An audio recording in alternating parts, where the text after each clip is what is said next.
Во време на коронавирус во некои земји страдаат слободата на медиумите и демократијата. На ова предупредуваат некои глобални организации како Репортери без граници, но и локални еснавски здруженија, посочувајќи го прстот кон владините мерки кои, како што велат во некои нормални времиња, не би поминале. Хипермедиумска контрола е тема на неделата и одиме најнапред со прилогот на Гоце Атанасов. Пандемијата на коронавирус ги зголемува заканите за слободата на печатот ширум светот. Од Репортери без граници, со седиште во Париз, во годишното рангирање за слободата на печатот, оценуваа дека пандемијата ја потенцира и ја зајакнува кризата и оте веќе фрли сенка врз слободата на печатот. Избувнувањето на пандемијата ги охрабри некои режими да ги искористат предностите на фактот што луѓето се чудо невидени, за да воведат мерки што би било невозможно да се донесат во нормални времиња, вели генералниот секретар на Репортери без граници Кристоф Делоа. On est dans un moment où de la part de gouvernements autoritaires, de certains anciens gouvernements démocratiques, il y a l'application de la stratégie du choc.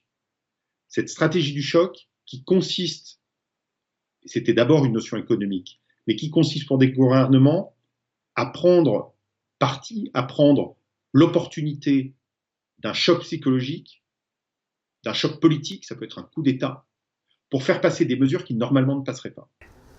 Алудирајќи на обвинувањата дека Пекин го сокрил првичното ниво на коронавирусот, Делоар вели дека Кина го одржува својот систем на хиперконтрола на информации, чии негативни ефекти за целиот свет се забележани за време на кризата со јавното здравство. Les gouvernements se sont lancés dans des campagnes de désinformation pour camoufler aussi la répression du journalisme. Et le cas le plus emblématique, c'est évidemment la Chine. Европа не е имуна од оваа појава.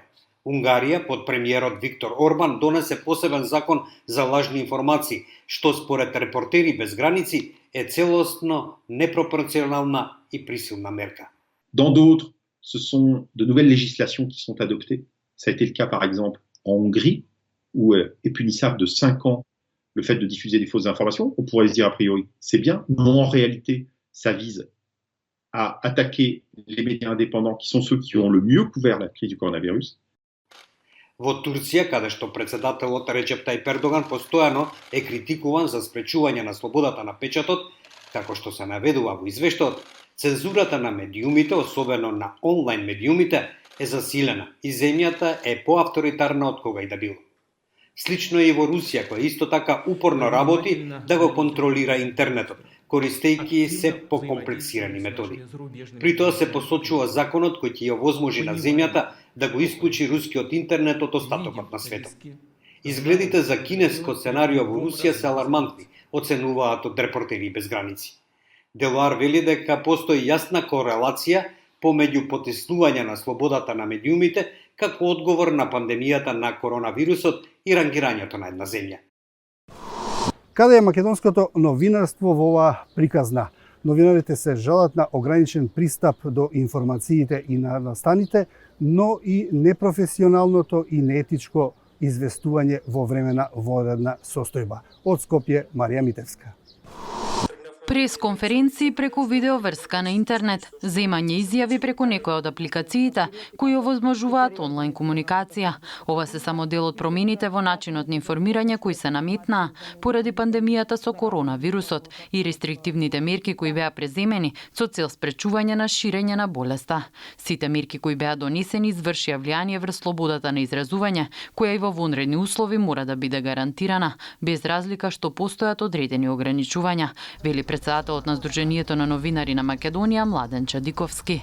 Сметаме дека опасности постојат по слободата на изразување и токму поради тоа апелиравме и до владата и до останатите носители на јавни функции на кој начин да ги променат навиките во што се создадува во овој еден месец, за да не се случи утре да имаме многу понеповолна оценка во следниот извештај на Репортери без граници, се разбери во нашите извештаи, бидејќи сите оние еднонасочни пресконференции што почнаа да се одвиваат, практично создадува впечаток дека соговорникот некогаш не сака, некогаш не може, меѓутоа нема начин новинарите да дојдат до потпрашање, да инсистираат на одговор или да инсистираат на откривање на она што им е навистина во тој момент битно. Проблем е што и не сите медиуми имаат пристап до податоци, додава тој.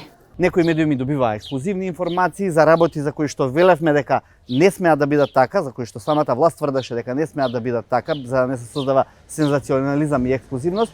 Меѓутоа, очигледно, одредени врски на политиката и медиумите профункционираа и во овој период и токму заради тоа апелиравме во повеќе наврати и сега пак апелираме да ги ослободиме овие моментално елементи кои што влијаат на ограничувањето, особено што, како што гледаме, и рестриктивните мерки полека ќе треба да одат надвор од употреба. Новинарите во услови на пандемија се соочија со тешка задача да прават рамнотежа меѓу почитување на обврската да ја кажат вистината и обврската да не потикнуваат непотребна вознемиреност во јавноста, вели директорката на Советот за етика Марина Тунева.